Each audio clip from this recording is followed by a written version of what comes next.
Ici, la récolte se fait à la faucille. On attrape comme ça et on fait comme ça.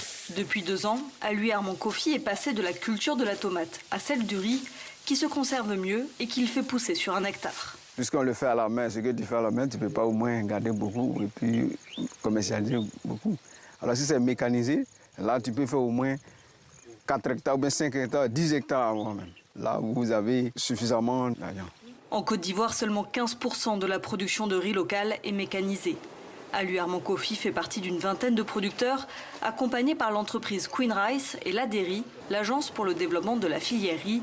Des semences et des engrais lui sont échangés contre une partie de sa récolte. Il faut qu'on ait assez de liquidités pour acheter et accompagner les riziculteurs. Plus on les accompagne, moins on dépense pendant l'achat. Mais si on ne les accompagne pas, l'achat devient élevé.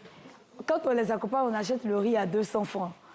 Quand on ne les accompagne pas, on achète le riz à 300 francs. Après avoir écoulé une dizaine de tonnes l'année dernière, Josiane Assolobar espère en vendre 10 fois plus cette année.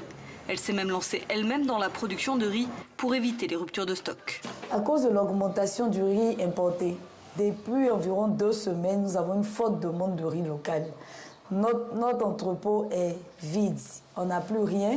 On essaie juste de nous ravitailler, mais c'est encore lent. Pour l'ADERI, l'objectif d'être autosuffisant en 2025 peut être atteint, même si le secteur privé a tardé à s'impliquer. Aujourd'hui, j'ai suffisamment de semences à donner aux gens. J'ai la mécanisation, j'ai les usines.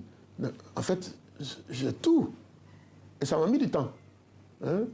Depuis 10 ans, nous sommes dessus. Aujourd'hui, ces fondamentaux sont là. C'est juste cet aspect de financement que nous sommes en train de régler en mettant les gens en partenariat.